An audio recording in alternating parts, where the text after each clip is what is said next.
Hello and welcome to First View, the student fees special. On the programme today we'll be talking about how the tuition fees are rising and the outrage this has caused. Also on the programme we'll discuss the protest in London and the effect the violence has had on the campaign. Here's a look at what you think about the proposed plan. It's not going to be good in the long term for anyone who's wanting to get a degree. I don't like it, to be honest. Like, we're already paying enough for like a piece of paper that says we can do what we're like wanting to do. So putting up the price for the same quality of learning is a bit ridiculous, to be honest. I would agree with it if the payback method remained the same and was graded on the ability of future earnings, but that looks like it's going to change as well, so I completely disagree, and it's going to put people off going to university, which is really what this country needs if we have any hope of ever getting out of the recession. I think it's an excellent idea. I think it's a very bad idea. Before the election, the Lianne said they were going to scrap tuition fees, so I think it's a pretty poor bit now. Well, joining us in the studio is a representative from the University of Derby Student Union. Good afternoon, Sarah Anderson, and thank you for joining us. Sarah, I wonder if you can, if I can ask you some questions about this this demonstration that went on. It's supposed to be the time of your life when you come to university, where you work hard and you play hard. Are the rising fees going to change all that? It's a strong possibility. I mean, it is rising dramatically, but at the same time, you know, I do believe that students will work harder as they've had to pay so much more, and there's never really been a problem going out and having a good time. Well, the Conservatives particularly wanted to recruit more students to the ranks of universities and created more university places. Surely the rise in fees is going to have the opposite effect, isn't it? Popularity of university is increasing regardless. I don't think that if someone really wants to go to university it's going to stop them, but I mean naturally people are going to be dubious about having so much debt when they finish. Do you think it's unfair for students to be worrying about the rising fees when really all they should be concentrating on is studying which courses, which modules they're going to take, having a good time, doing all those studenty things that they love so much?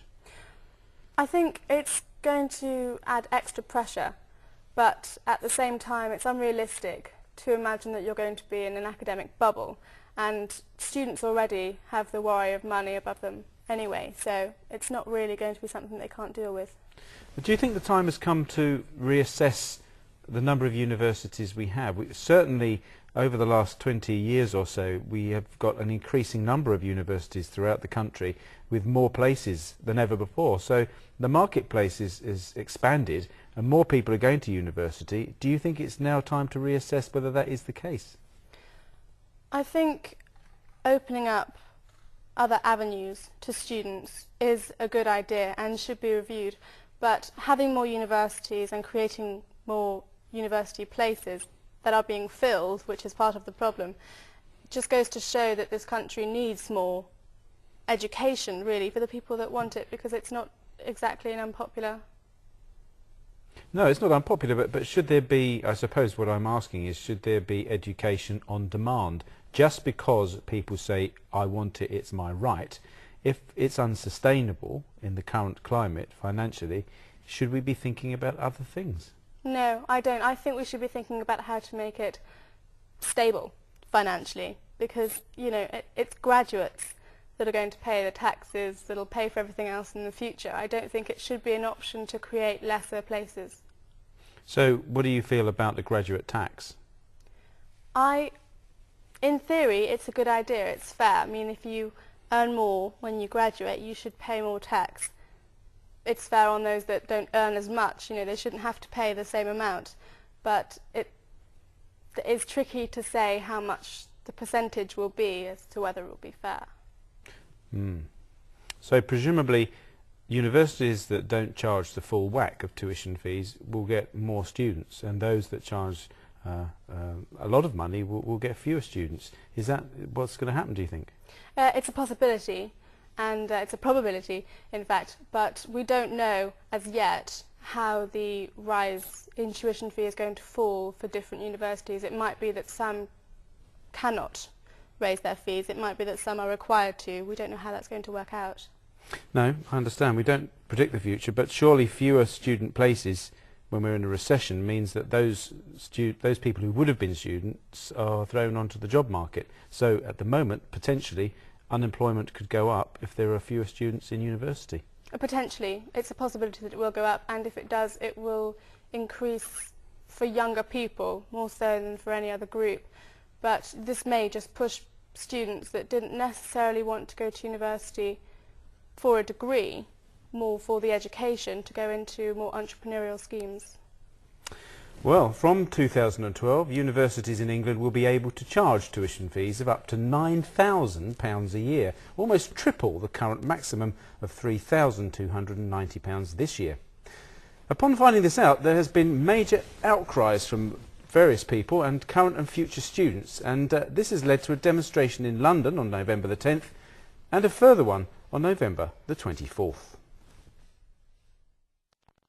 There was an estimate of around 20,000 students heading to the protest in London, however 52,000 turned up. What started as a peaceful protest ended aggressively when other people became involved. Nick Clegg was once seen as a hero for students as he pledged to ACT's tuition fees. However, as of the 13th of November, secret papers were revealed stating that he was secretly plotting to ditch his pledge 2 months before the election.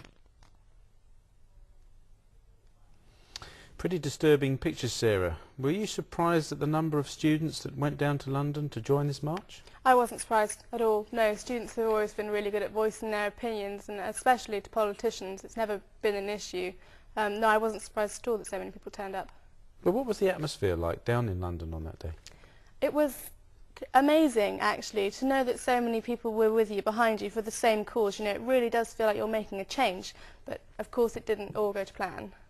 No, it didn't go to plan. And do you think that the reason it didn't go to plan was because there were factions there that were determined to cause havoc and be violent and for their own ends make a protest in that way? For some people, riot and protest goes hand in hand, so I'm not going to say that no one did not expect it to happen, and I'm not naive enough to suggest that there wasn't a student that played a part in it. But yeah, I do believe that people went there with the intention of causing a furore. So if that was the case, do you think that's going to affect how the government deals with students? Students' behaviour will affect tuition fees? Absolutely, and I think it's unrealistic to presume that it wouldn't. I know firsthand that the public opinion on students has changed because of the violence, so I think it's really, really hurt our cause, but I don't think that it's something we can't come back from. But do you condone the violence that went on? No, I don't condone the violence at all.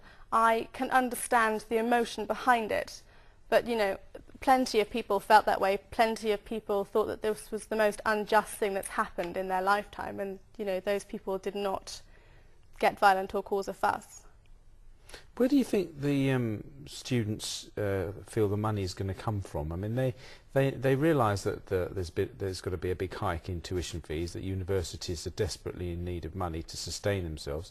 Where do they feel that this money is going to come from, do you think? Where do you think this money is going to come from?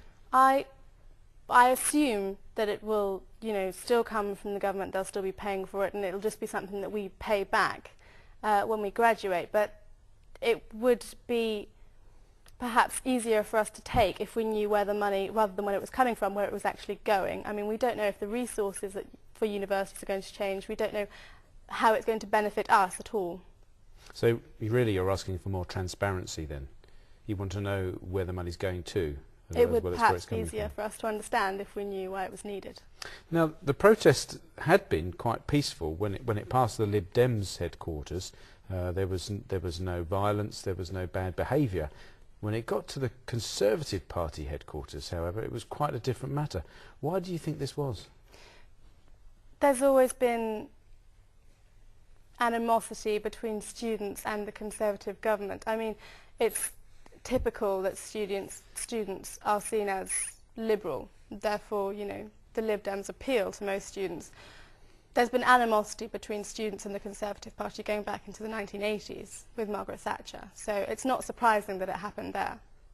Do you think the violence was by students? We know that one or two were students, but do you think it was hijacked by people from the far right or the far left? I my personal opinion is yes, I do, but I couldn't possibly presume to say that, you know, it was without cause in their imaginations. I don't think anyone went there with a mind to create violence that was a student. Well, that great oracle of truth, the Sun newspaper, with its massive readership, has said that those violent students should be flung out of university and not allowed to continue with their studies. Where do you stand as representative of the Students' Union on that? I disagree. I'm biased, naturally, but I disagree. I don't think that it's okay to have a blanket ban on students that got overly, forgive me, but overly excited or overly emotional and went too far but really stood up for what they believed in. A blanket ban is not the way to go, and it's fairly ridiculous, actually. Well, you say overexcited and over-emotional. Hurling a fire extinguisher off the top of a high building is highly overexcited behaviour, isn't it? Surely it's criminal. Yes, and if they catch that person will be arrested and probably go to prison and be kicked out of university anyway. I'm talking about, you know, other students that went too far and perhaps should be thrown out of university, but to say that it's going to happen to absolutely every single one without reviewing that individual case is a farce. Do you think that the Student Union has got control of its students, or do you think that this situation is rapidly getting out of control? I don't know of any other violence that happened in any other protests, but I'm not going to say that it won't happen again, because, you know, it's likely that it shall, and people will be expecting it now. But I think it's unfair to suggest that the Student Union should have control over its students rather than just be a voice for them, a guiding force, if you will. Well, finally, Sarah, do you believe that the violence carried out by a small minority of protesters will have a long-term effect on any of the student protests in the future? I really do. It's really hurt our cause. People are going to expect it now. People are going to be watching out for the slightest thing that we do wrong, and students are going to have to be so careful to really make sure the public gets back on side, because without them it's not a public issue and therefore we'll just be overruled. Well, Sarah Anderson from the University of Derby Student Union, thank you very much. Thank you. The protests are still going on all over the country, with several sit-ins at different universities. The students' fate still hangs in the air as the government has not yet made a decision. All they can do now is sit and wait. Let us know what you think by emailing the address at the bottom of the screen. Thank you for joining First View on our Student Fees special. Next week we'll be looking at World AIDS Day and the effect it has on minority groups. Until then, goodbye.